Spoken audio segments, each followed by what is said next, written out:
Kayaknya mati. Oke, assalamualaikum warahmatullahi wabarakatuh. Allahumma sholli ala Muhammad wa ala Muhammad. Yang terhormat Tuan Ibnu Mida, sahabat dari Institut Maisara Pesantren, Seberkama Kepala Panitia, dan terlupa juga dengan Mr. Afifah selaku dari Kepala Madrasah, Salam Kepala Panitia, dan terlupa juga dengan Mr. Iwan selaku dari Kepala Madrasah, Alia Kepala Panitia. Oke, alhamdulillah. Kali ini saya Hanzal Fatana Azara dari kelas 9 MTS Al-Quran dari Panitia akan presentasikan tentang mata pelajaran fikih yang akan diadakan pada PTS atau penilaian tengah semester ganjil pada tahun ini. Kali ini saya akan menjelaskan tentang kurban dan juga akikah. Oke, jadi apa sih kurban itu? Jadi berawal dari penyembelihan hewan. Apa sih? Jadi penyembelihan hewan itu tidak sama dengan mematikan hewan, tapi tetapi penyembelihan hewan itu adalah memutus jalan makan dan juga minum dan juga nafas dan juga urat nadi yang ada pada hewan itu. Nah, adapun menyembelih binatang itu dibagi menjadi dua. Yang pertama itu dengan cara tradisional, yang kedua dengan cara mekanik. Yang pertama itu adalah dengan cara tradisional, itu yang pertama dengan cara menyiapkan lubang, terus yang kedua itu dengan menyiapkan peralatan yang ada yang akan digunakan, terus juga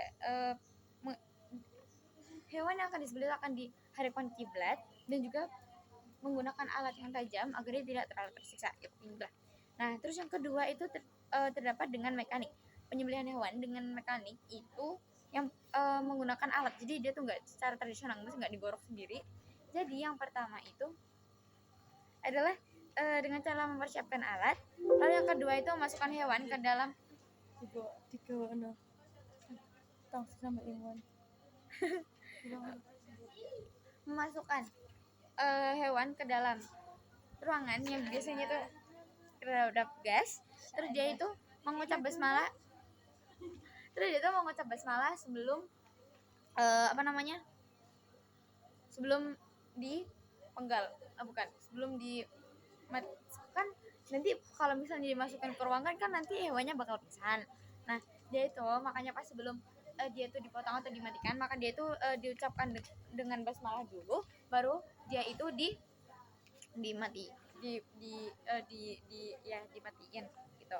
Nah, syarat untuk syaratnya itu untuk binatang itu dalam keadaan halal, dalam keadaan hidup dan juga halal, dan dia itu cukup umur dan juga dia itu tidak cacat. Nah, dan adapun dia itu syarat untuk alatnya itu tajam, tidak tumpul atau runting, dan juga dia itu terbuat dari besi, bambu yang runting, ataupun pokoknya dia itu tidak buat dari gigi ataupun tulang dan juga kuku. Nah, untuk orang yang beli, dia itu syaratnya adalah dengan Islam, menyebut nama Allah, berakal sehat, dan juga sudah memayis.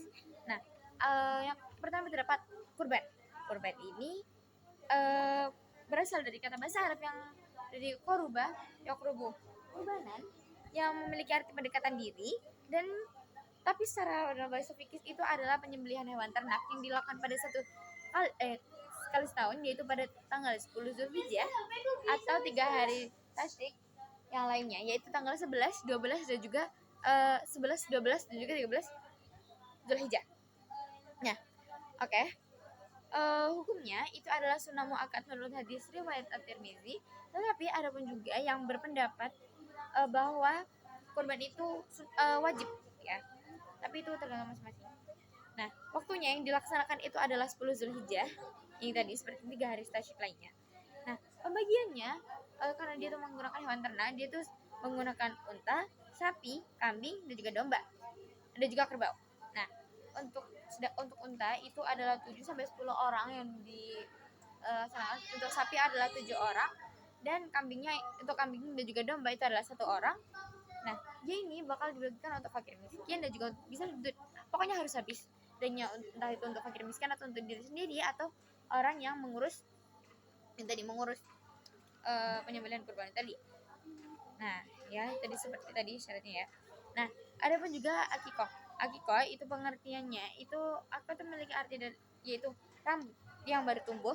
Tapi menurut istilah fikih, akikoh itu adalah menyembelih karena kelahiran anak yang ya baru aja lahir, yang biasanya dia itu dilaksanakan pada hari ke-7 setelah kelahiran anak tersebut. Nah, hukumnya sebagian besar dari ulama itu mengatakan bahwa hukumnya itu adalah sunnah muakkad. Nah, dia ini tergantung jenis kelamin untuk berapa ekornya. Kalau misalnya cowok dia itu 2 ekor, kalau misalnya cewek itu 1 ekor. Nah, untuk waktunya hari ke-7 itu tadi ya, hari ke-7 setelah kelahiran bayi. Nah, hikmahnya itu karena kita bisa meningkatkan apa sih? Meningkatkan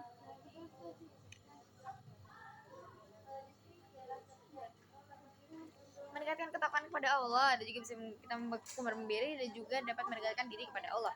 Nah, oke, dan untuk syariat maaf, ini ada yang ketinggalan. Untuk syariat kurban itu seperti biasanya dijelaskan pada surah Al-Kautsar ayat 1 sampai 3. Lalu ada pun surah Al-Hajj ya. Nah, dia tuh dan juga ada sunnah pada saat penyembelihan, yaitu pertama adalah menghadap kiblat dan juga dilakukan pada pangkal leher hewan. Jangan juga menggunakan alat tajam jika mempercepat proses agar hewan tidak kesakitan. Oke, saya kira sudah cukup presentasi saya kali ini. Terima kasih atas pertanyaannya. Mohon maaf apabila saya kata. Wassalamualaikum warahmatullahi wabarakatuh.